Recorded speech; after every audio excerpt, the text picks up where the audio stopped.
The President, what would you say is your biggest takeaway from this summit with President Trump? I believe is a good opportunity to get to meet the new leadership, to also get to feel the direction that they are taking.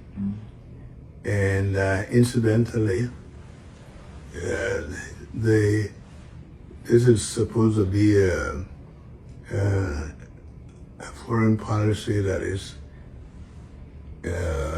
based on economic diplomacy and commercial. And in fact, we are already on track.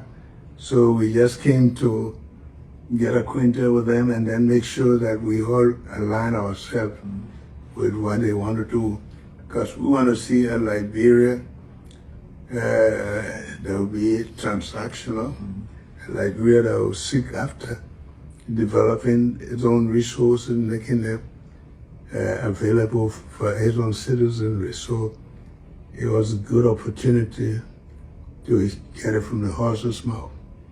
Prior to today's meeting, Liberia was elected to Security Council. Another effort from the government to make this happen. What are your expectations during this time when Liberia is on this council? Incidentally, Liberia happened to be the country that I've been a founding member of the UN, from the League of Nations, the UN, United Nations, and we believe this is an opportunity. And talking about our own history, we've been like a troubled child within the Committee of Nations. They've given us a chance now to show that we are mature, that we are responsible, and that we'll be able to bring to the table all of the knowledge we have and the discipline we have to contribute to a wider society. And we are prepared to do that. During the press briefing yesterday, you mentioned to President Trump your desire to have the U.S. survey some of our mineral resources. China did something similar before. What's the difference between this one and what you want the Americans to do? China did 2 counties, Lo-Fi and Maryland, and they said we had 47 minerals. Very strategic. We want to know the minerals we have in the entire country. It will give us a better opportunity to plan for the use of our mineral and the management of it.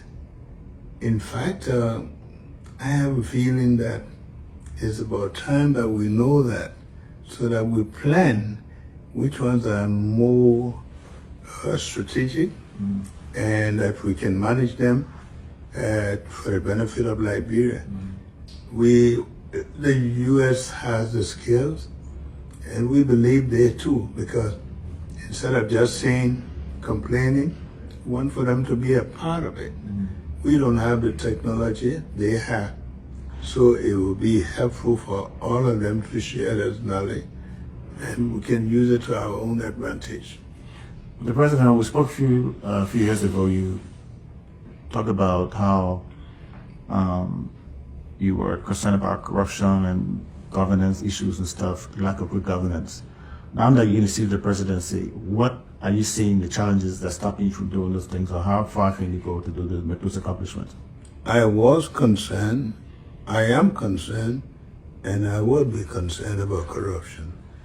And I said one time that corruption is poison. And look at Liberia, 178 years we'll be celebrating. What do we have to show? How does it show on our society? Why do we lose all these people that were trained to foreign countries? If we manage our resources well, if people don't believe that they come to power just to enrich themselves, we will soon find out that all of us can benefit, we can gain, and that the society will be better. I don't want to go live elsewhere. It's too late. Not only that, but this is a decision I made years ago. Corruption had been the problem, and I think if we fight it, as we are trying to do now, we will soon see that people will understand that we are in serious business to fight corruption. We're not just going to say corruption is a vampire, and so we have to show that it is, and we have to fight it. How satisfied are you with the administration's fight against corruption? What are some of the challenges and the shortcomings you have faced? Well, the challenges are that we inherited some of the people that also, being the Liberian way, a human way, people want to be convinced that we are serious, as they have been thinking in the past. We have to prove that we are serious, and let them don't take it for a joke. We are here to fight corruption, and we'll fight it to the dead end. Prior to this trip, Mr. President, there was a lot of noise made about the fact that the Americans are trying to send some deportees from the States to Africa. Were any of the discussions held behind closed doors during this dialogue? Talking with the Americans even before I came and after, and even as recent as yesterday, I didn't get the impression that the Americans were putting gun at anybody's head to sign anything.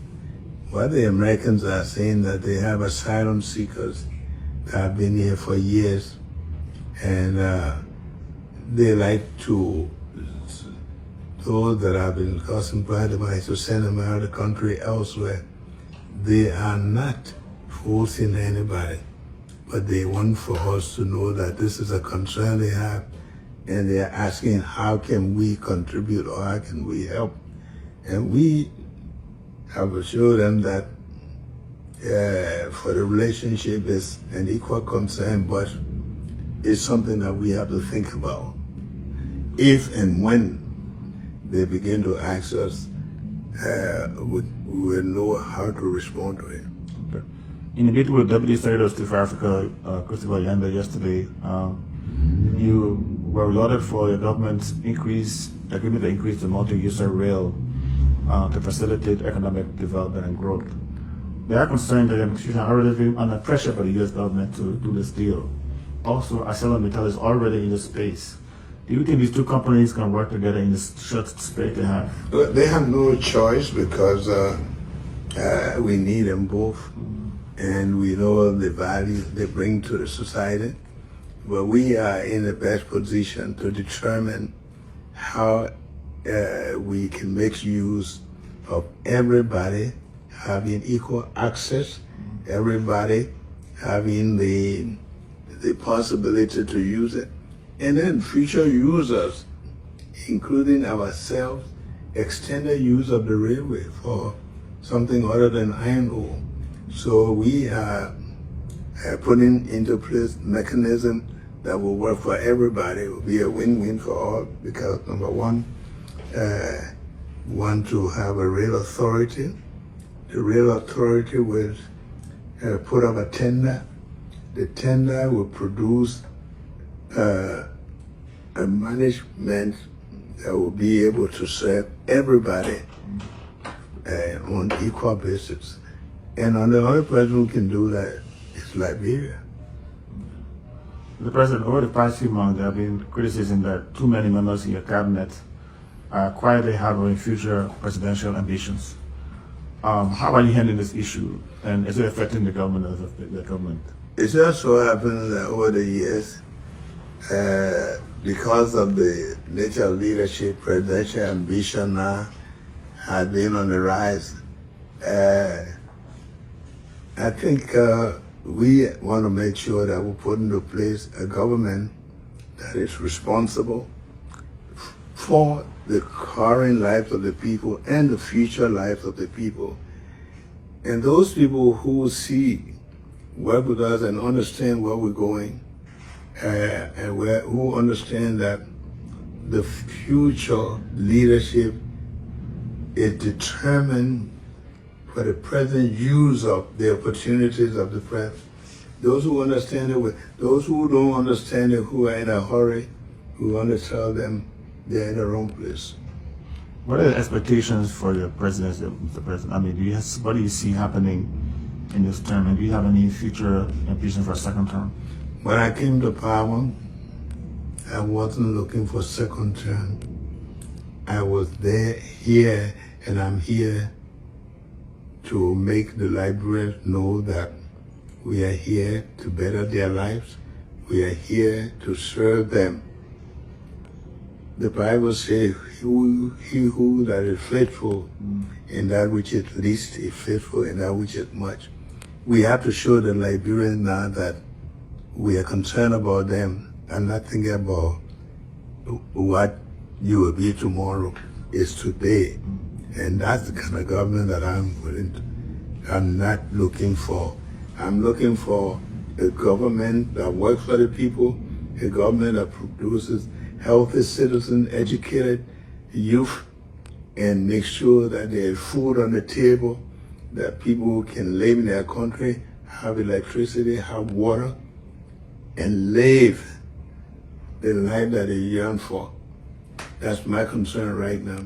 Those who think that they want the tomorrow, they can get up and wait for their tomorrow. Do we expecting a reshuffle anytime soon from the government? Sometimes I call that a simple reshuffle as rotating the rascals. You take one rascal. Okay. I want a reshuffle for the conviction. I have worked with people who work with me. I am learning now to know who I can trust, who think like me, who believe like me, and I'm going to do that. I'm not going to make anybody push me into it, but I'm determined to work with the people I work with.